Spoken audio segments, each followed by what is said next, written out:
O vento cortava como lâmina, e o céu, pesado e branco, parecia prestes a engolir a pequena vila de Saint-Rémy, no sul da França.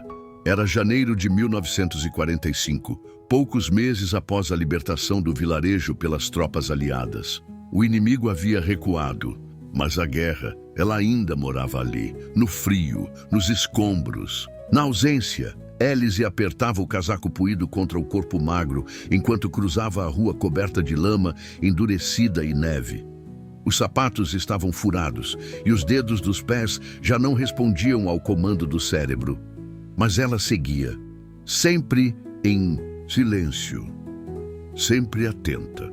Aos 17 anos, conhecia bem o som do medo e também o som do luto. Seus pais haviam morrido poucos meses antes, durante os bombardeios que precederam a chegada das tropas americanas. A casa onde viviam fora atingida em cheio. Quando Élise acordou, estava debaixo de entulho, a boca cheia de poeira e as mãos presas sob madeira partida. O cheiro de fumaça misturava-se ao da terra molhada.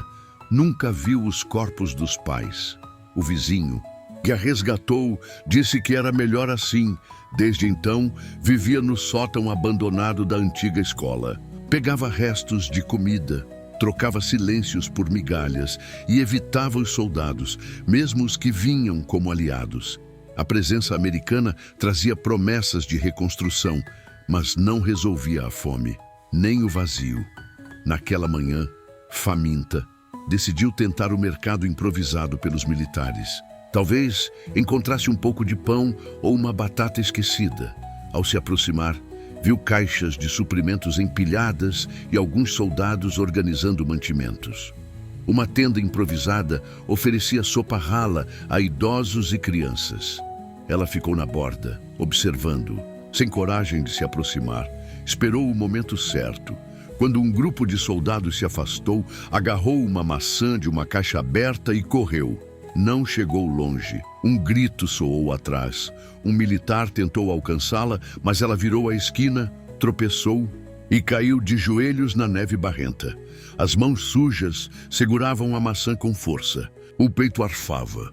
Foi então que ouviu uma voz em francês mal articulado, com forte sotaque estrangeiro. "Elle est avec moi, elle a eu la permission." Ela está comigo, ela tinha permissão. O soldado que a perseguia hesitou. Depois recuou. Élise ergueu o rosto. Diante dela estava um jovem alto, de uniforme americano e olhar atento. Tinha os olhos claros, o rosto coberto por uma leve barba e a expressão cansada, mas firme. Ele se abaixou devagar, mantendo distância. Tirou de um bolso uma barra de ração militar e a estendeu para ela, com um gesto calmo. Ela hesitou. Depois, pegou. "Tu vas bien?" Ele arriscou num francês hesitante. Élise não respondeu, apenas o olhou. Por um segundo, o mundo pareceu parar. Depois, ela se levantou devagar, segurando a maçã e a barra. O soldado assentiu e, sem dizer mais nada, se afastou pela rua coberta de neve. Ela ficou ali, sozinha, com os dedos doendo e o estômago em chamas. Não sabia quem era aquele homem, nem por que a ajudara, mas naquele instante, em meio à poeira da guerra e ao frio do mundo, uma chama mínima acendeu. E talvez, só talvez, ainda houvesse algo além da guerra. Naquela noite, Élise voltou para o sótão da escola com a maçã ainda nas mãos. Não a comeu de imediato. Ficou observando-a por longos minutos, como se segurasse algo precioso demais para ser real. A barra de ração, ainda intacta, repousava no fundo do bolso, protegida com o mesmo cuidado que alguém teria com um segredo. O frio cortava os ossos, mas o que mais a mantinha desperta era a lembrança do soldado. A maneira como ele a havia protegido. O olhar firme, mas gentil. Não estava acostumada à gentileza, não depois de tudo o que perdera. Na manhã seguinte, faminta e ainda desconfiada, Élise comeu metade da maçã e seguiu em direção ao poço próximo à igreja, onde os americanos haviam improvisado um ponto de água. Ali, Alguns soldados distribuíam panfletos com orientações sobre comida, abrigo e suprimentos básicos.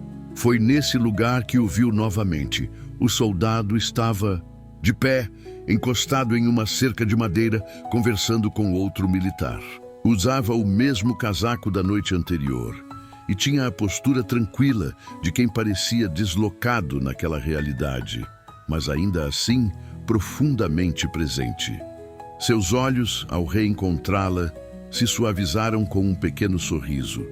Um gesto simples, sem obrigação, apenas humano. Alice hesitou por um instante, depois se aproximou. Agradeceu em voz baixa, sem erguer os olhos. Ele respondeu apenas estendendo-lhe um panfleto. Não disse nada, apenas apontou o texto com paciência, como quem tentava ser útil sem invadir o espaço do outro.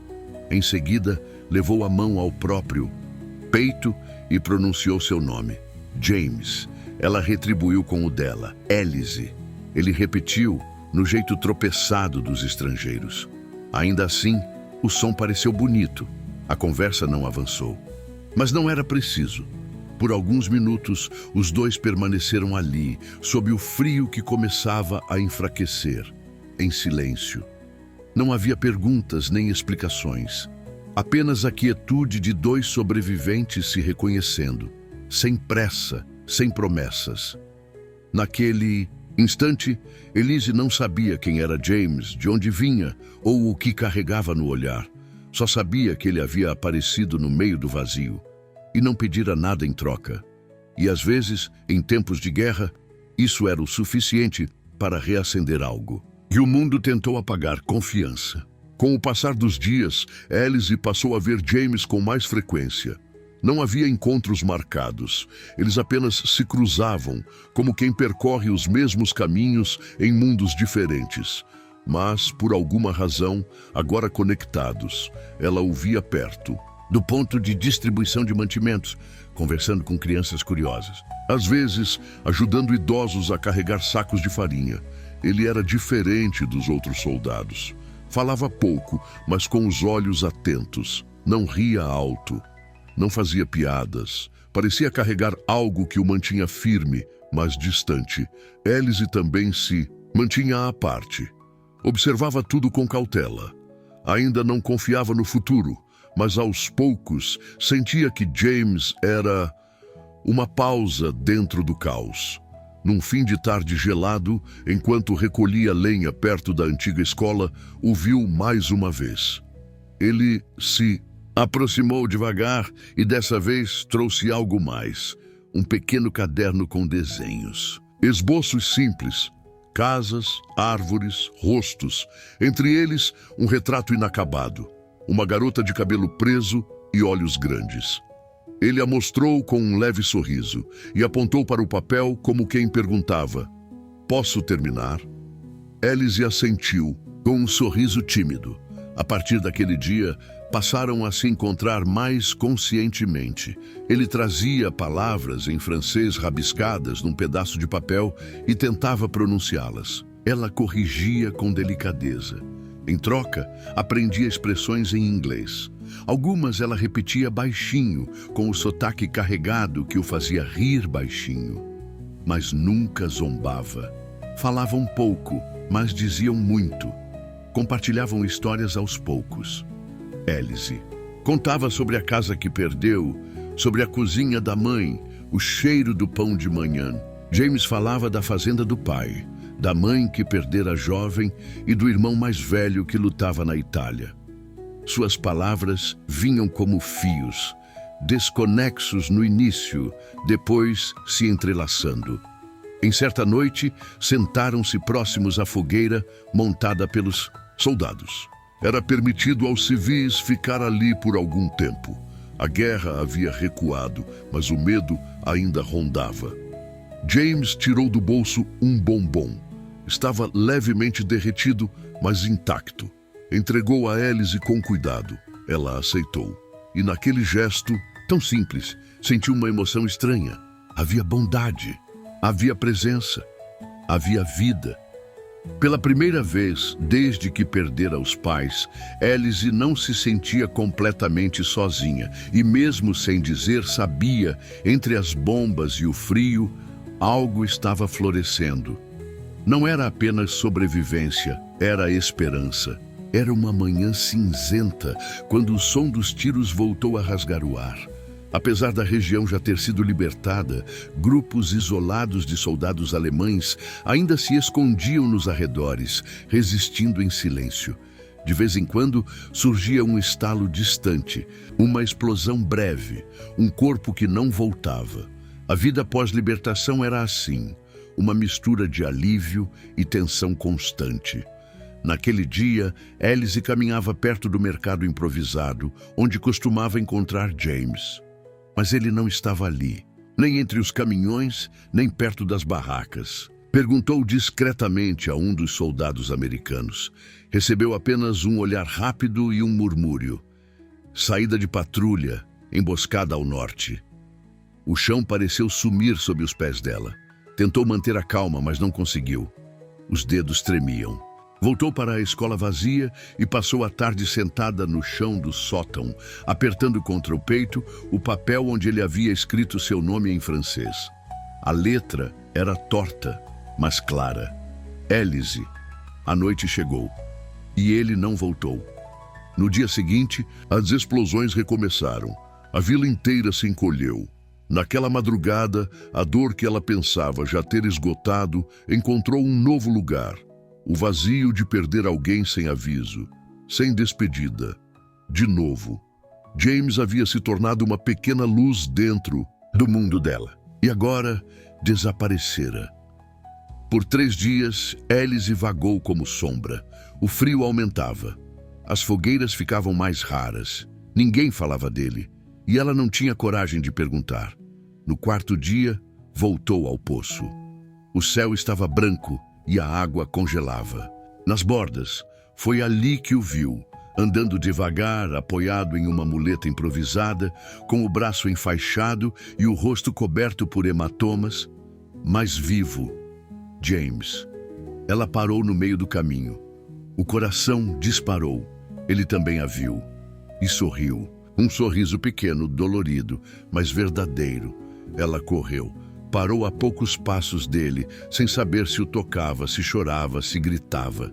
Ficou apenas ali, parada, ofegante.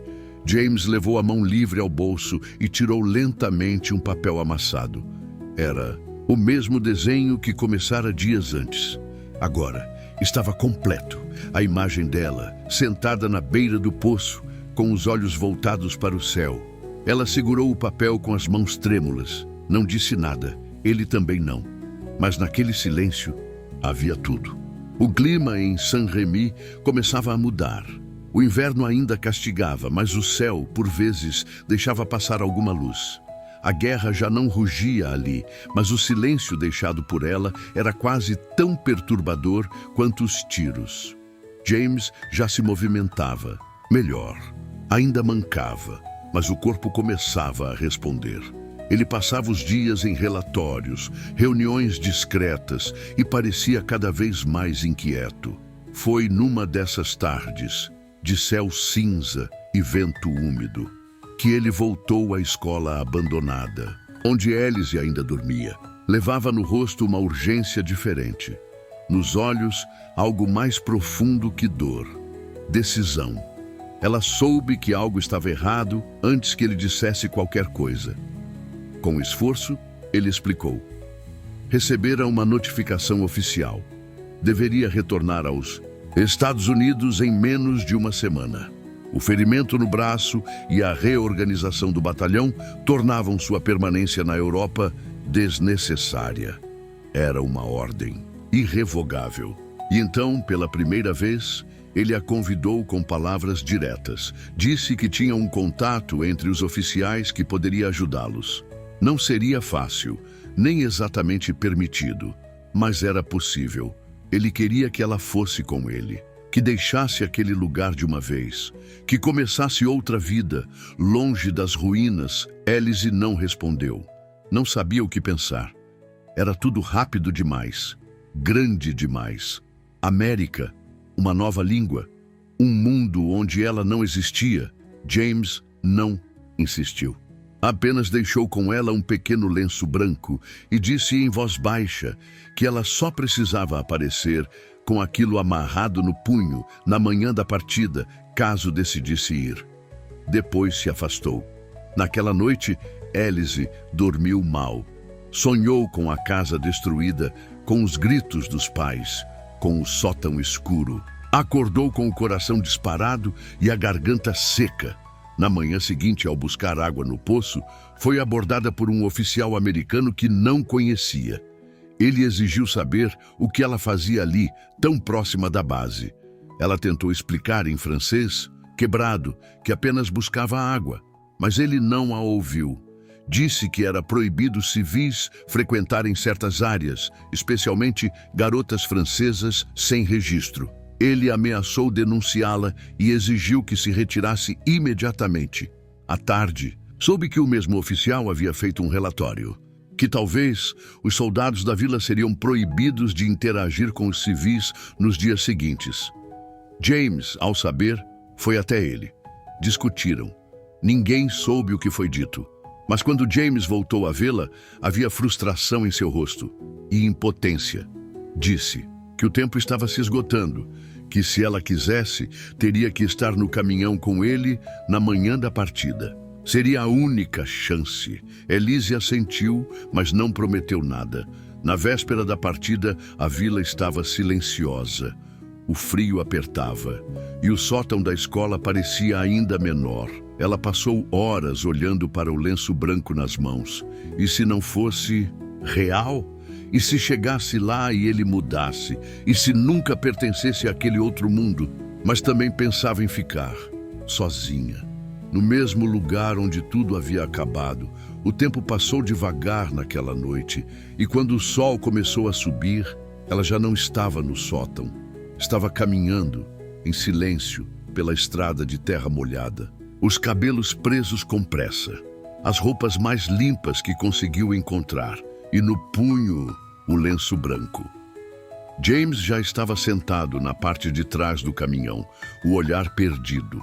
Quando a viu surgir no horizonte, seus olhos demoraram um segundo para acreditar, mas ao ver o lenço amarrado, o rosto dele se suavizou, e pela primeira vez desde que se conheceram, ele sorriu com a alma inteira. Sem palavras, ela subiu no caminhão, sentou-se ao lado dele e partiram. Não como fugitivos, mas como dois sobreviventes que haviam feito uma escolha. E agora, mesmo com medo, escolhiam ir até o fim.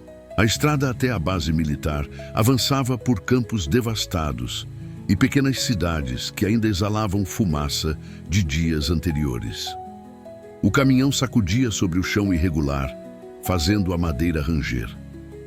Alice mantinha os olhos fixos no lenço branco, enrolado no pulso. Sentia o coração bater no ritmo da dúvida. James estava ao lado, sério, não falava. O rosto dele não mostrava nervosismo, mas a maneira como segurava o punho fechado sobre o joelho entregava que algo o inquietava. Eles não haviam sido oficialmente autorizados a viajar juntos. Elise não constava na lista de civis autorizados a embarcar para os Estados Unidos. Se fossem descobertos, ela poderia ser deixada para trás. Ou pior, punida por tentar fugir do país sem documentos. Ainda assim, ela estava ali, ao lado dele, porque ficar havia se tornado insuportável. Na chegada à base de embarque, a tensão era palpável.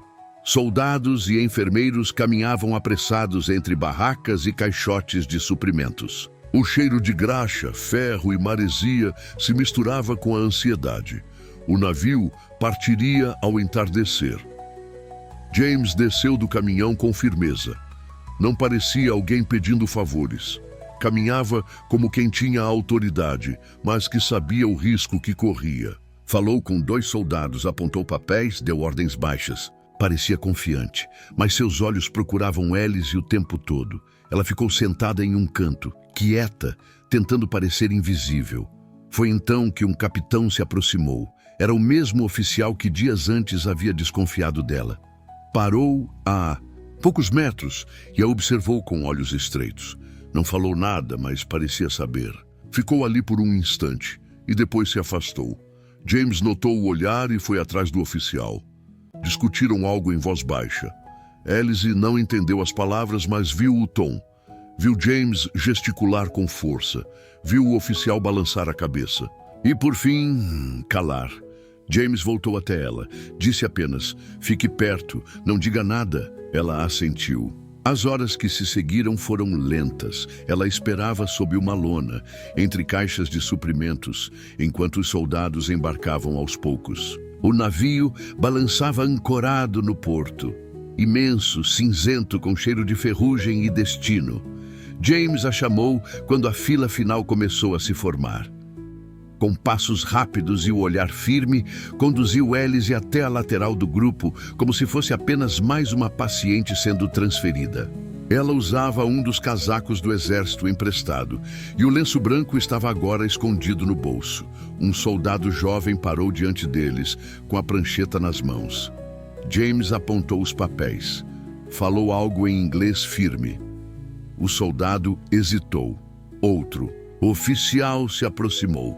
Era o mesmo capitão de antes. Por um segundo, o mundo parou. Alice segurou o fôlego. James encarou o homem como quem não pedia permissão, mas exigia confiança. E então o capitão suspirou, fez um sinal com a mão e os deixou passar. O som da madeira sob os pés, o barulho do motor, o cheiro de sal, tudo era novo, tudo era desconhecido. Mas quando James segurou a mão dela, firme, pela primeira vez em público, ela entendeu que haviam cruzado juntos uma fronteira maior do que qualquer mar. A fronteira entre o medo e a escolha. E mesmo sem saber o que a esperava, do outro lado do oceano, Alice sentiu, com a força de quem sobreviveu, que a guerra dentro dela começava, enfim, a cessar.